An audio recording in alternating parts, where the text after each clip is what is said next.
Hello, everybody. First and foremost, I wanted to take this time to congratulate all the individuals that were selected for OCS for the fall class. It's a very big accomplishment, huge accomplishment.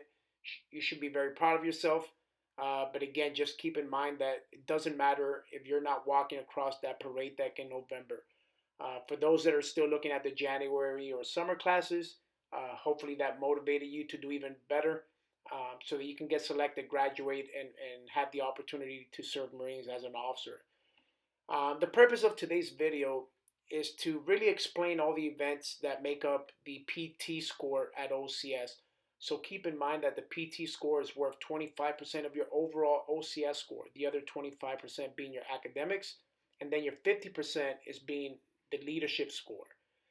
What I plan to do is break it down by class, what you can expect as a POC junior, POC senior, and as a 10-weeker going through OCS, all the graded events. Now keep in mind that all these events are not necessarily graduation requirements. The only real requirement is to have an over an 80% at the end of the curriculum. There were graduation requirements, and we're going to talk about that as well. There have been some changes at OCS. There's a new commanding officer, and as each new commanding officer takes command, they modify OCS. And I'm going to talk about some of the changes that the CO of OCS is planning on doing, and he's already started some of these changes at OCS. Again, the purpose is just to talk about every event, how much they're worth, so you can have an idea of what you should be working on and how to maximize each score at OCS. So the first event that I want to talk about is the PFT. Regardless of whatever class you're going to, whether it's POC juniors, seniors, or 10-week curriculum, it is worth, everybody's running it, and it's worth a certain percentage of your grade. For the 10-week curriculum, it's worth 1%. And then for the POC juniors and seniors, I would assume it's the same. But again, everybody's running the initial PFT. Along with that, whether you're juniors, seniors, or 10-week, everybody's running a 10 or a final PFT, which is worth 2% for the 10-week curriculum. The only difference with the PFTs, it's for the juniors and seniors, you are not running an intermediate PFT. As you can see, the 10-week curriculum, you do have to run an intermediate one for grade, and juniors and seniors, you do not. Now, some of the changes that are taking place or will be taking place in the fall and January and the summer class, something for you to consider is that in the past, if you did not successfully get the score required to induct at OCS, which is a 220 PFT, you were usually given an opportunity to attempt it the following day in order to induct at OCS. Rumors are that the CO is not entertaining that anymore. You either perform the 220 on your first try or you're coming home. So again, if I was you and you're on the cusp of 220, 225, you should really be working hard not to be considered a non-induct for that, because there are no second tries when it comes to your PT. Some of the other changes is females, pull-ups. It started with this class, but there's certain requirements that all females have to meet when it comes to your pull-ups. If you don't meet those, then you're coming home. So even if you're running 240 PFT, but you're only doing 2 or 3 pull-ups, you're coming home. So again, some of the changes that are coming down range are the no more induction boards for the PFT. But again, this is a definitely graded event at OCS, and you can kind of see the percentage of what each one is worth there. Intermediate, initial, and final, and only the 10-week course is doing the intermediate one.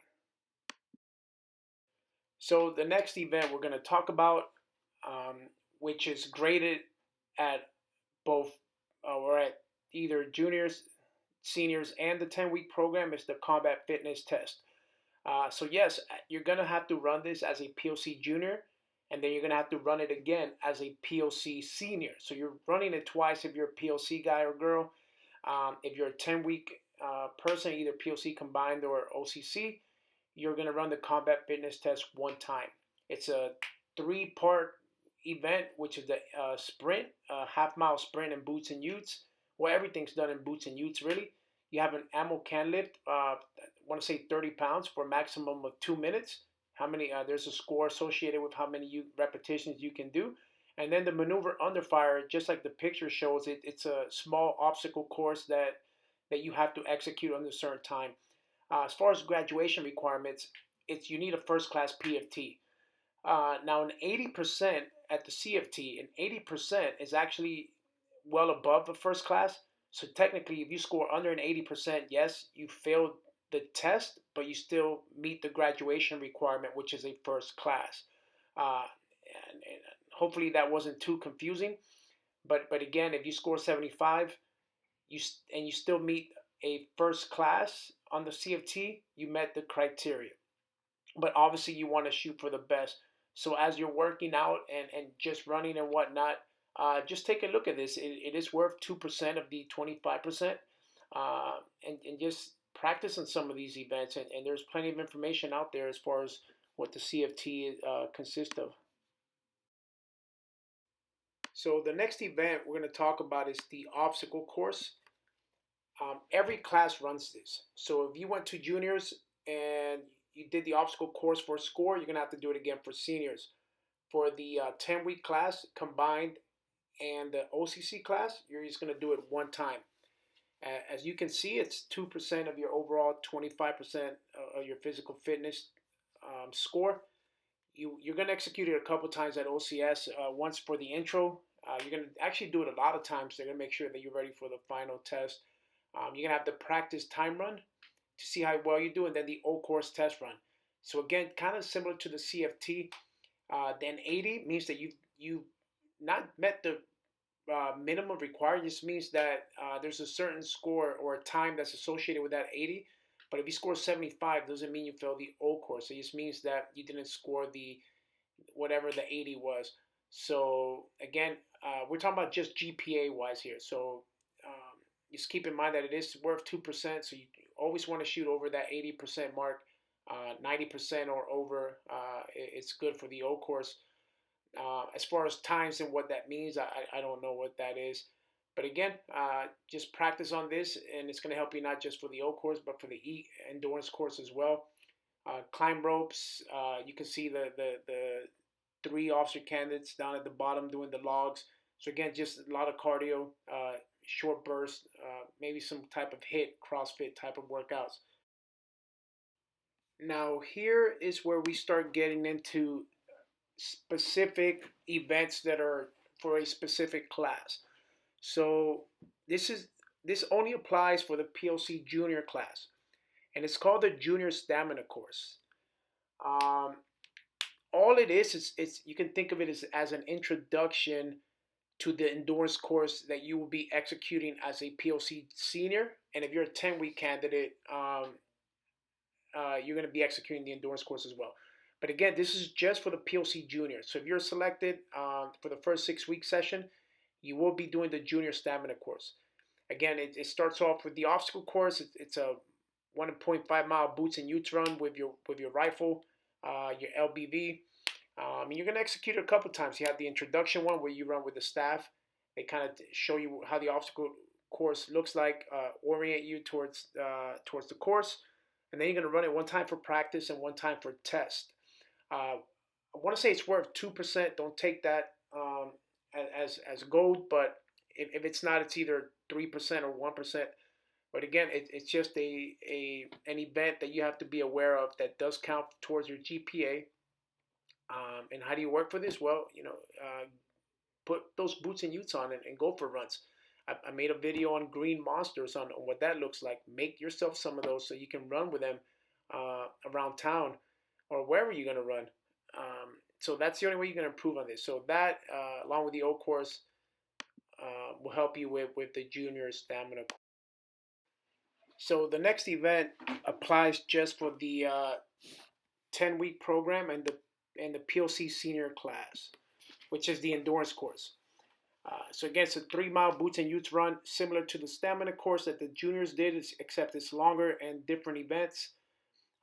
You will do an introduction to it, a practice one, and the actual test one. As you can see, it's pretty heavy on your grade. It's 7% of the 25% grade. So this is definitely one that's emphasized at OCS.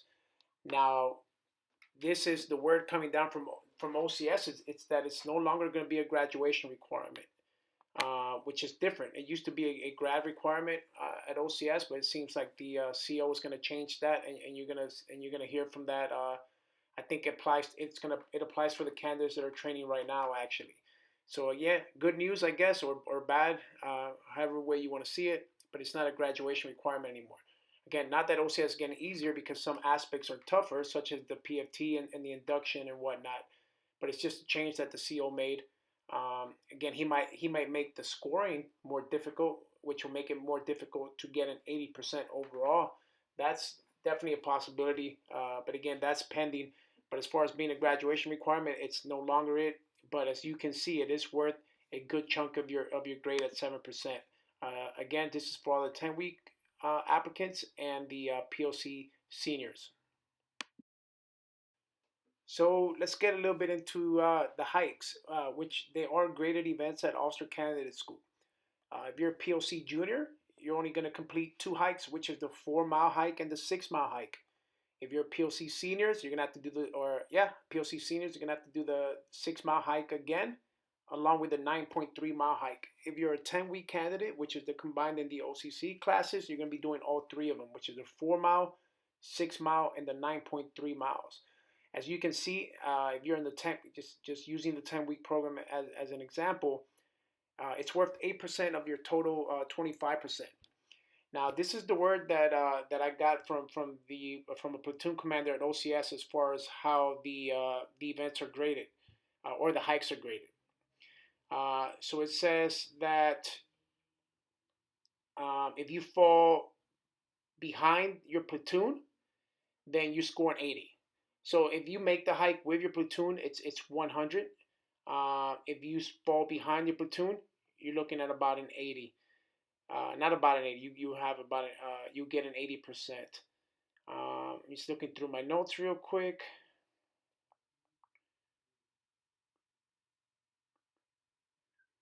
So 100% if you finish as normal. If you straggle, then it's 80%. So straggling again means you fall behind your platoon, and if you fall behind the company, it's a 60%. So again, but here's the catch, right? Like if you're at OCS and you're playing the slinky game of the hikes and you're falling back and you're catching up, the sergeant instructor can absolutely say you're a straggler and give you that 80%. So just keep it tight throughout the whole hike and whatnot. But again, it's a good chunk of all your overall grade, which is 8% for the 10-week program. What's a change at OCS? Well, a big change, and you may not have heard it from me first, but you're gonna hear it. It's that the hike has slowed down considerably than what it's been in the past. In the past, you were looking at about a 3.5 mile pace, 3.6, and now it's about a 2.8, 2.9 a mile pace. People are not falling out as much and whatnot. Is it more difficult, easier? Well, I would say it's a little bit easier, but I'm sure that it makes up for it in other events. But here's something that you guys may not realize, but I'm sure that people that have gone to OCS can mirror what I'm about to say. Is that yeah, some of the hikes are tough and they've always been tough, but some of the admin moves that you do at OCS are probably some of the tougher movements that you will do. What's an admin move? Well, it's when you move from like the barracks out to like FEX or the training fields and whatnot. There is no time limits for that, which in turn means that they can really ramp it up, and you're moving over a 4-mile pace to those locations. So those are the real butt kickers at OCS. The admin moves, not really the hikes. But again, the pace in itself is a little bit easier this class and the future classes. But again, don't take it for granted. Get out there, put a backpack on your back, put some weight on there, hit some hills and whatnot, because you definitely don't want to be struggling out there at the hikes, because it affects everything else, your peer evals, command evals, and all that. But again, those are the scores for the hikes, and who's going to be doing the hikes as far as what class does the hikes. Now, just like always, I always give my contact information. Feel free to reach out to me if you have any questions, something that you may not want to ask you also at the time for whatever reason or whatnot. Not just about the PT events, but as far as the selection board and waivers and all that. I usually get about 1 or 2 emails a day from you guys, and I don't mind that at all. Again, this channel was created just to make you guys better informed as how the process works, because I know that I wish there was something that I could have looked at coming through this program, and hopefully it helps somebody out in the future. But again, feel free to contact me at that email. Give me a call. It doesn't matter. But again, just a summary of what we talked about. These are all the graded events. We talked about which class does what, the point system associated with each. But remember, 80%, it's what's going to keep you from seeing the kernel at the very end. Well, let me take that back, because in reality, you can see the kernel even over an 80% if you're not performing at the caliber of a junior Marine officer. But at least an 80 will increase your chances of not seeing the kernel, if you will. But again, those are all the scores, what to look at, what to expect.